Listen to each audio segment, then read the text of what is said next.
शिक्षा मनोविज्ञान,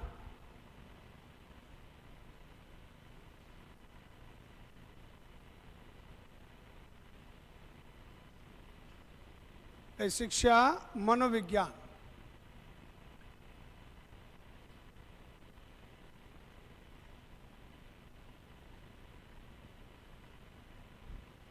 ठीक है ना।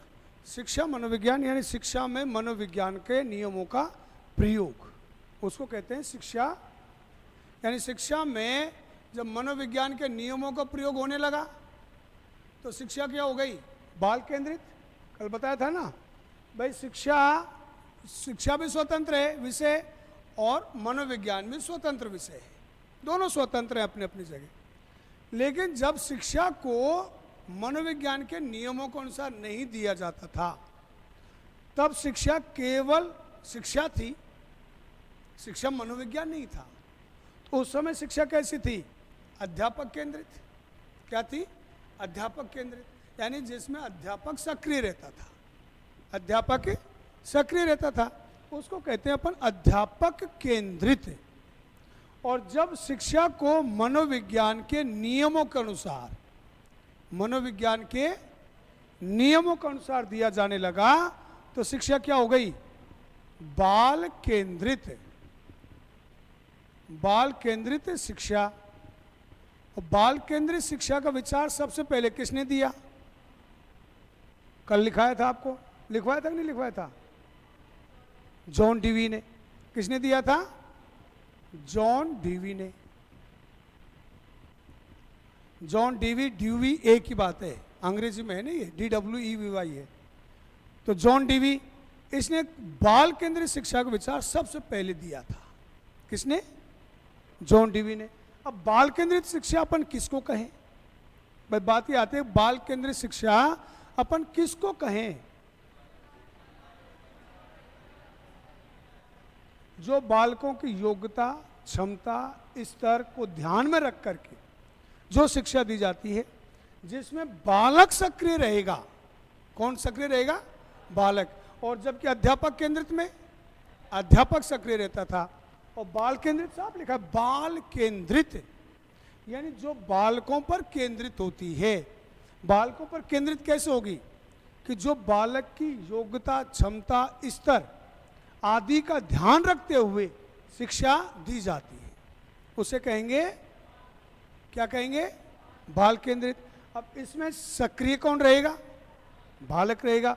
सक्रिय बालक रहेगा, समस्या का समाधान, समस्या को कैसे योजना बनानी है, कैसे निर्माण करना है, कैसे क्रियान्वयन करना है, ये सब कार्य करता है बालक। अब आपको ऐसा लग रहा हो सर ये करता कैसे है? अपन ने तो नहीं देखा, करता है। जैसे समस्या समाधान विधि, प्रोजेक्ट मेथड विधि, उसमें होता क्या है भाई? प्रोजेक्ट मेथड विधि है, समस्या समाधान विधि है। इसमें क्या करते हैं? बालकों के ग्रुप बना देते हैं, बालकों के ग्रुप, और उनको समस्या के टॉपिक दे देते हैं। अब वो खुद विचार करो, खुद चिंतन करो, और चिंतन करने के बाद खुद निष्कर्ष निकालो ये क्या करना है, क्या नहीं करना है। तो बालक उसमें, अध्यापक तो केवल जहाँ आवश्यकता पड़ती है वहाँ सहयोग कर देता है, बाकी आवश्यकता नहीं पड़ती तो सहयोग नहीं करता। तो अध्यापक क्या हो गया? उसमें गौण हो गया। सक्रिय कौन रहे? बालक रहे। इसलिए इसको कहते हैं बाल केंद्रित शिक्षा। क्या कहेंगे? तो शिक्षा को मनोविज्ञान के नियमों के अनुसार दिया जाना चाहिए। ठीक है। शिक्षा का आधार मनोविज्ञान या मनोविज्ञान का आधार शिक्षा? शिक्षा का आधार मनोविज्ञान है। भाई मनोविज्ञान तो खुद है ही, लेकिन मनोविज्ञान के अनुसार, मनोविज्ञान के नियमों के अनुसार शिक्षा दी जानी चाहिए, वो अच्छी शिक्षा मानी जाती है। इसलिए हम कह सकते हैं कि शिक्षा का आधार मनोविज्ञान है, लेकिन मनोविज्ञान का आधार शिक्षा नहीं है। ठीक है। अब लिखो शिक्षा मनोविज्ञान की परिभाषा लिखो पहले। शिक्षा मनोविज्ञान की परिभाषाएं।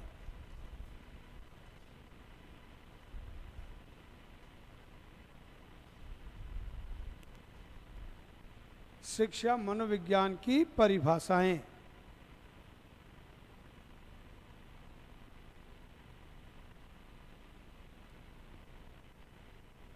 सबसे पहले लिखो स्किनर के अनुसार।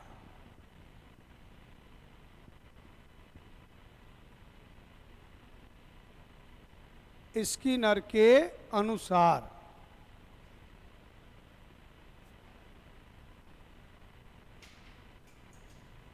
स्किनर के अनुसार इसमें लिखो शिक्षा मनोविज्ञान। शिक्षा मनोविज्ञान सीखने तथा सिखाने, सीखने तथा सिखाने, इसका इंग्लिश वर्जन लिख लो, दो शब्द हैं, teaching and learning. Teaching and learning.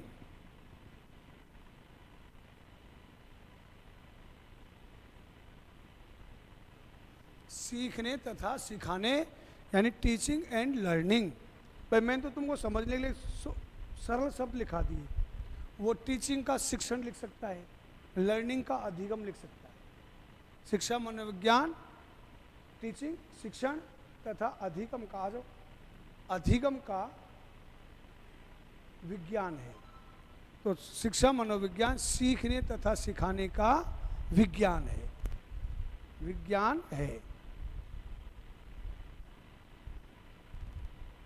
शिक्षा मनोविज्ञान लिखो, शिक्षा मनोविज्ञान, और उसकी परिभाषा लिखो। शिक्षा मनोविज्ञान सीखने तथा सिखाने का विज्ञान है, पहली स्थिति। स्किनर की दूसरी परिभाषा लिखो। स्किनर की एक परिभाषा तो हो गई, दूसरी परिभाषा और लिखो।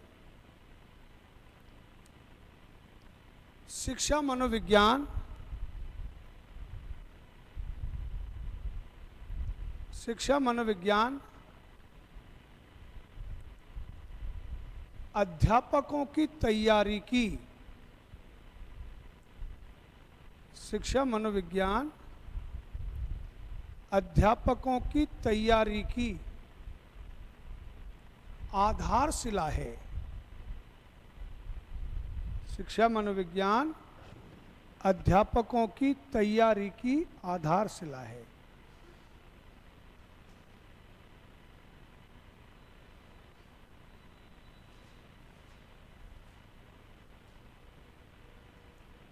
ठीक है ना। अगला लिखो क्रो एंड क्रो के अनुसार। क्रो एंड क्रो,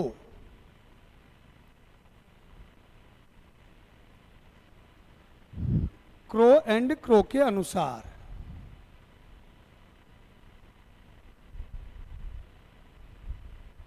इसमें लिखो शिक्षा मनोविज्ञान शिक्षा मनोविज्ञान जन्म से लेकर जन्म जन्म जन्म जन्म से लेकर वृद्ध अवस्था तक के जन्म से लेकर वृद्ध अवस्था तक के वृद्ध अवस्था तक के सीखने के अनुभवों की। शिक्षा मनोविज्ञान जन्म से लेकर वृद्ध अवस्था तक के सीखने के अनुभवों की व्याख्या एवं वर्णन करता है। व्याख्या एवं वर्णन करता है।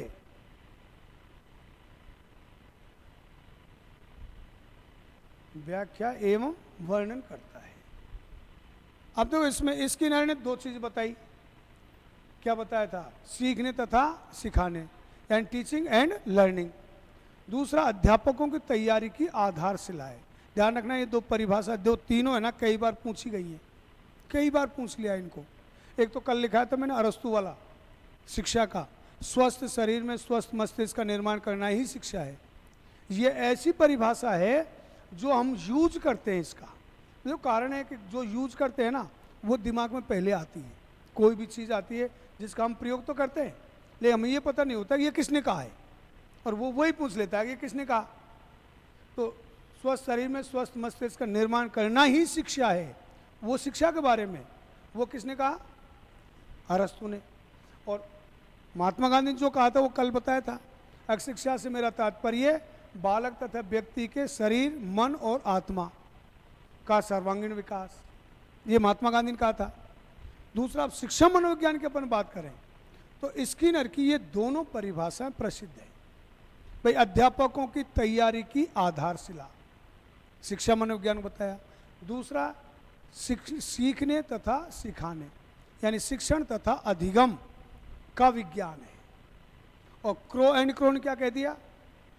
जन्म से लेकर वृद्धावस्था तक के सीखने के अनुभवों की व्याख्या एवं वर्णन करता है। क्या करता है? जन्म से लेकर वृद्धावस्था तक के सीखने के अनुभवों की व्याख्या एवं कौन सा? क्रो एंड क्रोन का क्या कहा था? जन्म से लेकर वृद्धावस्था तक के सीखने के अनुभवों की व्याख्या एवं, और स्किनर ने क्या कहा था? सीखना तथा सिखाना। एक बात तो ये आई। और दूसरा, अध्यापकों की तैयारी की आधारशिला, अध्यापकों की तैयारी की आधारशिला। क्रो एंड क्रो ने 20वीं शताब्दी को बालकों की शताब्दी भी कहा है। क्रो एंड क्रो ने 20वीं शताब्दी को, कौन सी शताब्दी को? 20वीं शताब्दी को बालकों की शताब्दी, बालकों की शताब्दी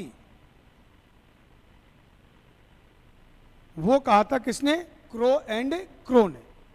तो लिखो इसमें, क्रो एंड क्रो ने, क्रो एंड क्रो ने 20वीं शताब्दी को, क्रो एंड क्रो ने 20वीं शताब्दी को बालकों की शताब्दी कहा है। बालकों की शताब्दी कहा है।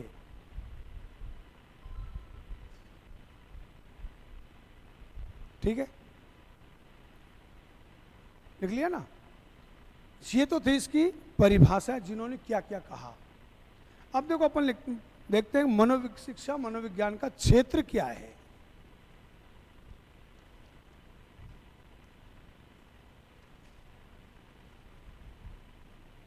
शिक्षा मनोविज्ञान का क्षेत्र, शिक्षा मनोविज्ञान का क्षेत्र, फील्ड।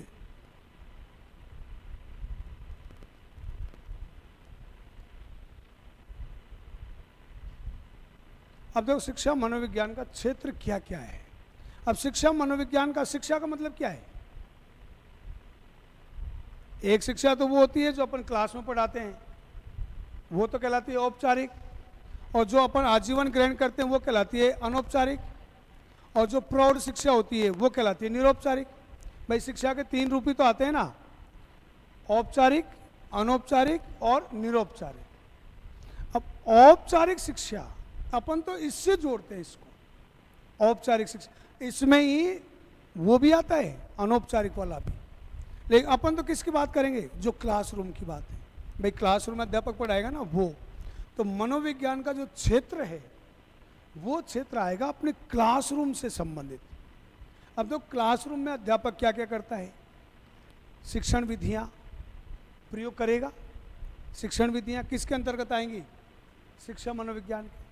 वैयक्तिक विभिन्नताएं, अध्यापक जब क्लास में पढ़ाता है तो उसको पूरी क्लास का पता होता है कि कौन सा बालक होशियार है, कौन सा कमज़ोर है, कौन सा मीडियम साइज का है, सबको पता रहता है। अध्यापक पढ़ाएगा तो पता होता है उसको, भाई ये तो कमज़ोर है। कई बार आपने देखा होगा क्लास में कह देता है, अध्यापक कह देता है, अरे तेरे बस की नहीं है ये क्वेश्चन बताना, तू बता रहे। कैसे, किस आधार पर कह दिया वो?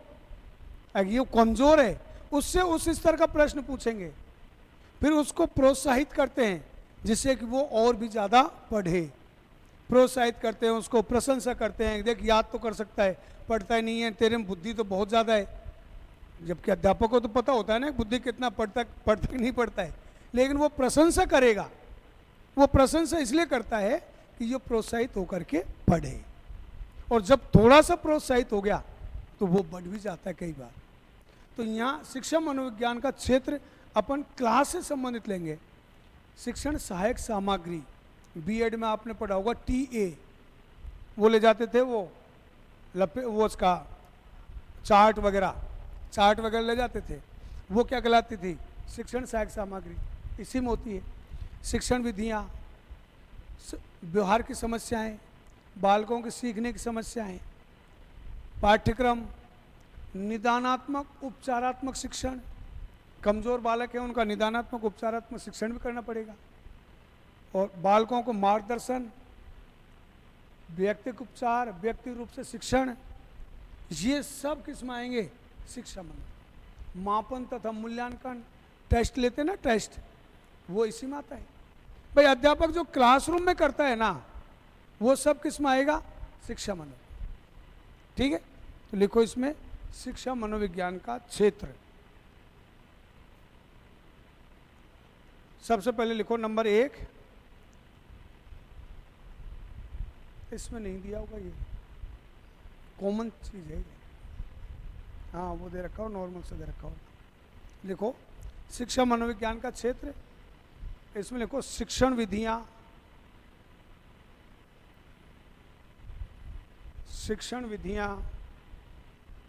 लिख लिया। दूसरा शिक्षण सहायक सामग्री,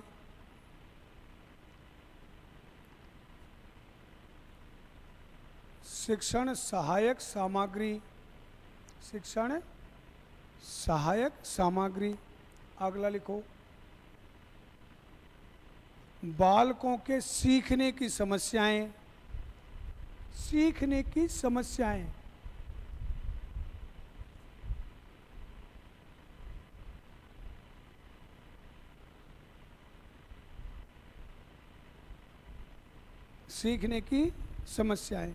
अगला लिखो मापन तथा मूल्यांकन,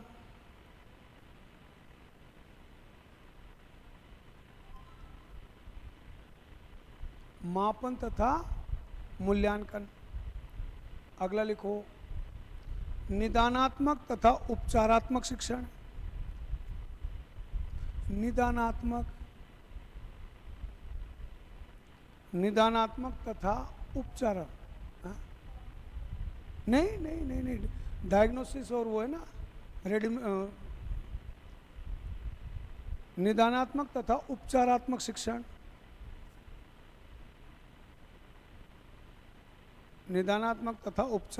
शिक्षण, अगला लिखो मार्गदर्शन, गाइडेंस,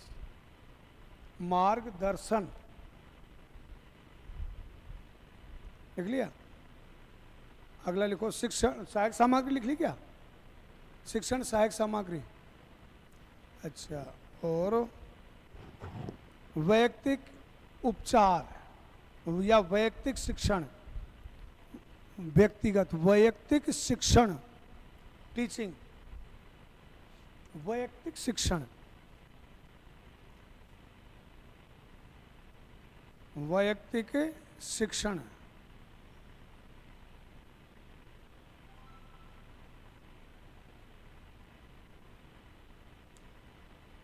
ठीक है, यानी क्लास से संबंधित है। मेन बात ये है, जो अध्यापक क्लास में करेगा ना, मापन मूल्यांकन लिख लिया ना, मापन तथा मूल्यांकन है, टेस्ट लेना है, परीक्षण लेना है, ये सब चीज़ें किस में आएंगी? वैयक्तिक में आएंगी। हाँ, चेतन अवस्था में रहे तो, आज चेतन अवस्था में नहीं है ना, नहीं, कुछ ईमानदारी से बता, सही कहाँ से, घर से आ रही है, कहाँ से आ रही है? चेतन अवस्था में है ना। अपन क्या पढ़ रहे हैं बता, ये देख ले, क्या पढ़ रहे हैं बता?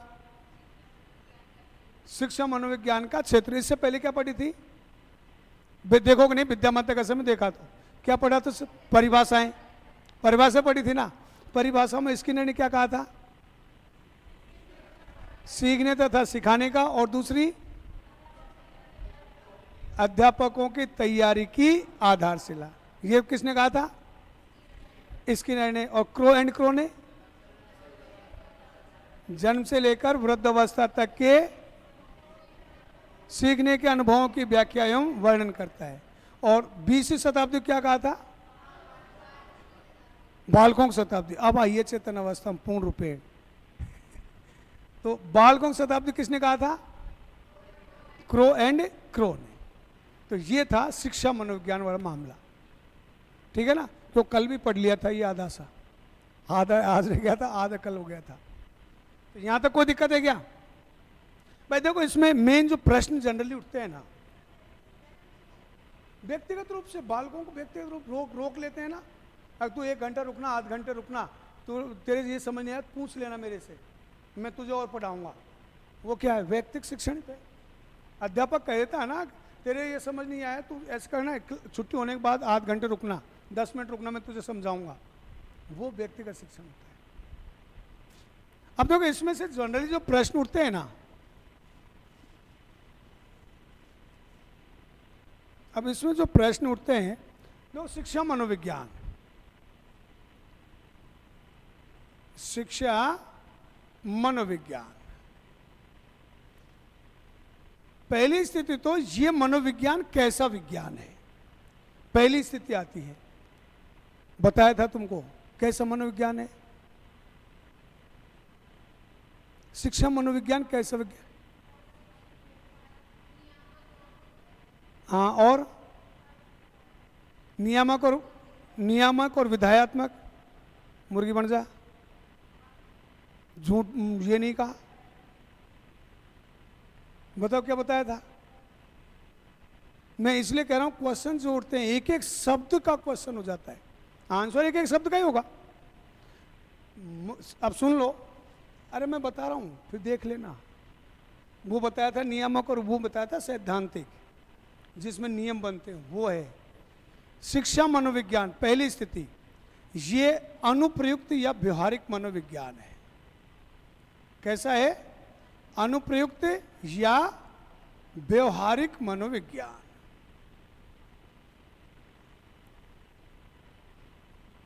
पहली सिचुएशन, ये सैद्धांतिक मनोविज्ञान कभी नहीं होगा, शुद्ध मनोविज्ञान कभी नहीं होगा। भाई अपन क्लास में पढ़ाते हैं, जब अध्यापक क्लास में पढ़ाता है, ये क्लास से संबंधित हो गया, शिक्षा से संबंधित हो गया।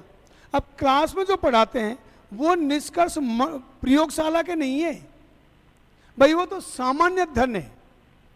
अध्यापक क्लास में पढ़ा रहा है, अध्यापक क्लास में कहता है बालक ऐसे नहीं ऐसे अच्छा पढ़ते हैं, ये कहता है ये नहीं ऐसे पढ़ते हैं अच्छा, तो वो प्रयोगशाला थोड़ी है। तो वो वैज्ञानिक अध्ययन नहीं कहलाएगा, वो क्या कहलाएगा? व्यवहारिक अध्ययन कहलाता है। तो मनोविज्ञान अनुप्रयुक्त या व्यवहारिक मनोविज्ञान है।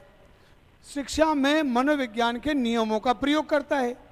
बालकों की शैक्षिक समस्याओं के समाधान के लिए मनोविज्ञान के नियमों का प्रयोग किया जाता है। तो पहली स्थिति तो आई, शिक्षा मनोविज्ञान कैसा मनोविज्ञान है? अरे कैसा है?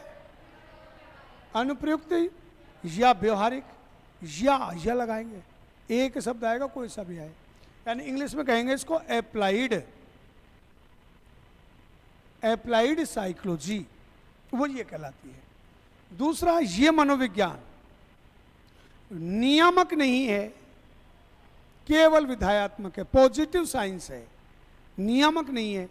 ये मनोविज्ञान विधायत्मक विज्ञान है। कैसा है? विधायत्मक विज्ञान है। विधायत्मक किसे कहते हैं? जैसा प्राणी का व्यवहार होता है बालक का, वैसा अध्ययन होता है। वैसे अपन आपको उदाहरण बताऊं, जैसे मान लीजिए अध्यापक है, क्लास में पढ़ा रहा है, पेरेंट्स आ गया, पेरेंट्स आ जाता है और वो कहता है साहब मेरा बालक कैसा है, तो अध्यापक उसके उसी व्यवहार का आधार पर कहता है जैसा वो व्यवहार करता है। अध्यापक कहता है साहब ये बहुत सज्जन है, इसको काम होमवर्क देता है, टाइम पर काम कर लेता है, याद भी सुना देता है। एक के लिए कहता है ये तो साहब पढ़ ले, भगवान मालिक है, तुम्हारे सौभाग्य होंगे पढ़ जाए तो, नहीं है तो नंबरी बनेगा, नंबरी, सबसे दंगाखोर है, मानता नहीं है ये। कहते कि नहीं कहते? किस आधार पर कहा? बालक का जो व्यवहार है, बालक का जो व्यवहार है, तो बालक का जैसा व्यवहार है उसी का अध्ययन किया जाता है, उसे कहा जाता है, क्या कहा जाएगा? विधायात्मक पॉजिटिव। तो मनोविज्ञान विधायात्मक है, नियामक नहीं है। समझ रहे हो ना? नियामक का मतलब होता है प्रयोगशाला में प्रयोग करके नियम बनाना, और शिक्षा मनोविज्ञान में बालकों को प्रयोगशाला में नहीं करेंगे। ऐसा तू चल, तुझे बंद कर देता हूं फिर प्रयोग करते हैं, ऐसा कभी नहीं करते। तो ये विधायात्मक है, नियामक नहीं है। ठीक है। दूसरा, जब शिक्षा में मनोविज्ञान का प्रयोग होने लगा तो शिक्षा मनोविज्ञान, शिक्षा का आधार मनोविज्ञान हो गया, नहीं कि मनोविज्ञान का आधार शिक्षा। तो शिक्षा का आधार मनोविज्ञान है, आधार मनोविज्ञान है। ठीक है। तीसरी अगली स्थिति, शिक्षा मनोविज्ञान, ये कब आया? 1800 कब आया? 90 में। ध्यान रखना, मुर्गी बन जाएगी, ध्यान रखना। 1890 में क्या आया था? शिक्षा मनोविज्ञान 1890 में आया। व्यवहारिक मनोविज्ञान तो आया, शिक्षा मनोविज्ञान कब आया था? 1920 में। 1920 में। तो ये आया था 1920 ईस्वी, या अपन कहें 20वीं सदी। इसका जन्म हुआ है 1920 या 20वीं सदी में। किसका? किसका? शिक्षा मनोविज्ञान का। तो 20वीं सदी में आया। इसका प्रथम, शिक्षा मनोविज्ञान का प्रथम शैक्षिक मनोवैज्ञानिक किसे मानते हैं? थॉर्नडाइक को इसका जन्मदाता किसे मानते हैं? थॉर्नडाइक को। तो थॉर्नडाइक प्रथम शैक्षिक मनोवैज्ञानिक है, प्रथम शैक्षिक मनोवैज्ञानिक। ठीक है। शिक्षा मनोविज्ञान में ये किससे संबंधित हो गया? शिक्षा से संबंधित मनोविज्ञान, शिक्षा से संबंधित मनोविज्ञान है। समझ रहे हो ना इसका? अब शिक्षा से संबंधित मनोविज्ञान है, उसको कहेंगे अपन शिक्षा मनोविज्ञान। ठीक है। शिक्षा मनोविज्ञान के नियमों का प्रयोग होने लगा तो शिक्षा मनोविज्ञान के कारण कैसी हो गई शिक्षा? बाल केंद्रित शिक्षा। इसी के कारण तो बाल केंद्रित शिक्षा हुई है। जब शिक्षा में मनोविज्ञान के नियमों का प्रयोग होने लगा है तो शिक्षा हो गई बाल केंद्रित शिक्षा। अब इसमें से प्रश्न कोई सा भी वो उठा लेगा, एक प्रश्न उठा लेगा। ये ध्यान रखना, इससे संबंधित जनरल चीजें हैं, ये बिल्कुल जनरल है। और ऑप्शन में ये देगा शिक्षा मनोविज्ञान कैसा विज्ञान है, व्यवहारिक या अनुप्रयुक्त। एक शब्द तो ये लिख देगा, अनुप्रयुक्त लिखेगा, वो व्यवहारिक कभी नहीं लिखेगा। क्यों? तुम कंफ्यूज हो गए, वो इस शब्द से हो गए भाई, इससे कभी नहीं हो गए, इसको बता दोगे सब। ये है मेन कि अनुप्रयुक्त, अनुप्रयुक्त होता है प्रयोग किया जाने वाला। ठीक है। समझ रहे हो ना? तो ये जनरली क्वेश्चन है जो उठते हैं इसमें। अब बताओ इसमें कहीं दिक्कत है क्या? कोई दिक्कत नहीं, लिखना चाहो लिख लो, वैसे लिखा तो रखा है तुमको। नियामक विज्ञान होता है सैद्धांतिक मनोविज्ञान, सैद्धांतिक या प्रयोगात्मक या शुद्ध या आधारभूत, इनसे लिख लेना।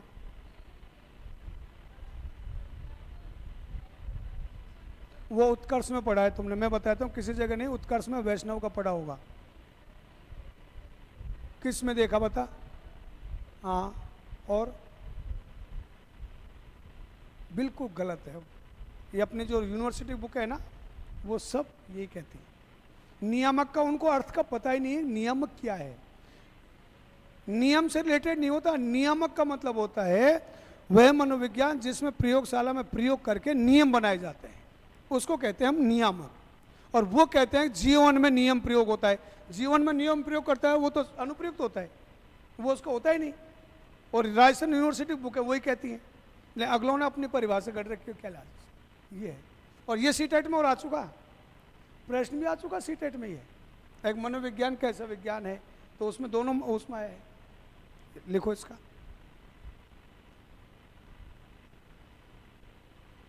इनको जनरल लिख लो, शिक्षा मनोविज्ञान के सामान्य फैक्ट लिख लो, ऐसे कैसे लिख लो जिससे याद रह जाए मेन। हाँ, फादर ऑफ एजुकेशन साइकोलॉजी।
लिख लिया?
लिख लिया क्या?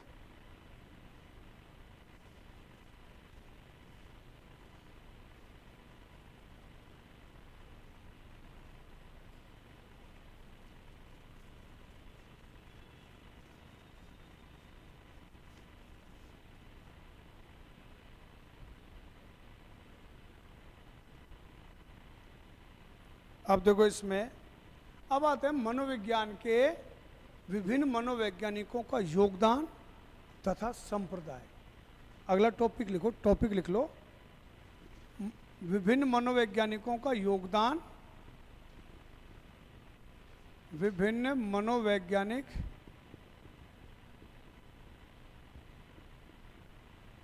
विभिन्न मनोवैज्ञानिकों का योगदान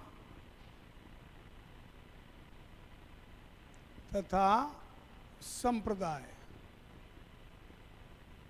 संप्रदाय कहते हैं स्कूल्स को, स्कूल्स।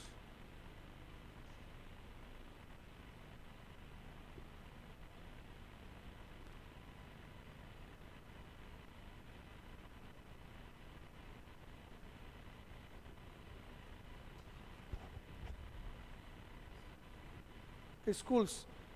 अब देखो विभिन्न मनोवैज्ञानिकों का योगदान तथा संप्रदाय। अब इसमें प्रमुख प्रमुख जो विद्वान है ना, उनके संप्रदाय कौन कौन से हैं वो मेन आते हैं। विचारधाराएं उनकी कौन सी हैं, भाई उनकी विचारधाराएं कौन कौन सी हैं। तो हम शुरुआत मनोविज्ञान की शुरुआत कब से मानते हैं? जो वर्तमान हम मनोविज्ञान पढ़ रहे हैं ना, इसकी शुरुआत कब से मानी जाती है? 1816 शताब्दी से नहीं, 1879 ईस्वी से।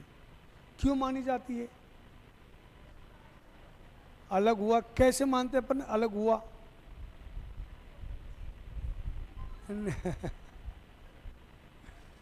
उसका रीजन है एक मनोविज्ञान की पहली प्रयोगशाला विश्व की पहली प्रयोगशाला 1879 ईस्वी में जर्मनी के लिप्जिंग शहर में और लिप्जिंग विश्वविद्यालय में विलियम वुंट द्वारा स्थापित की गई।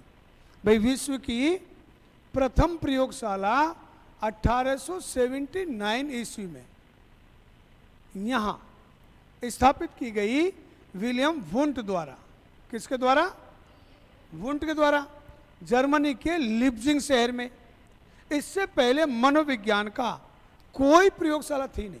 जब तो अपन कह रहे हैं विश्व की पहली प्रयोगशाला, अगर इससे पहले होती तो ये पहली क्यों होती?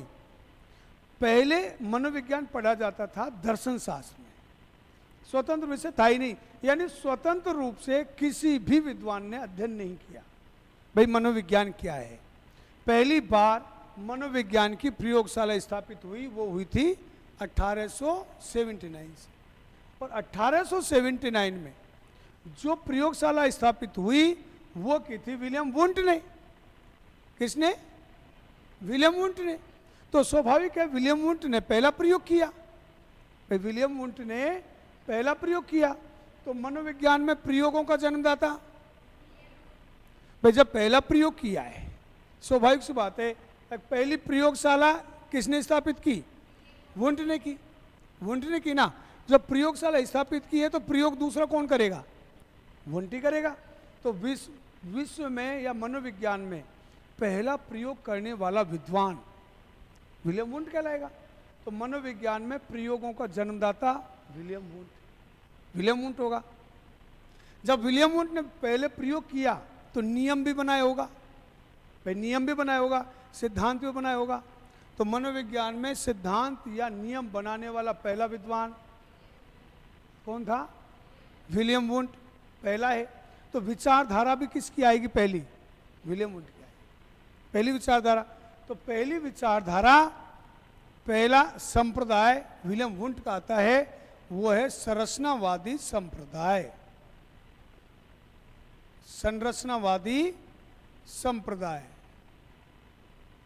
स्ट्रक्चरलिज्म स्कूल, वो पहली है। ये आई थी 1879 ईस्वी में जर्मनी में। जर्मनी में आई और इसका जन्मदाता, प्रतिपादक विलियम वुंट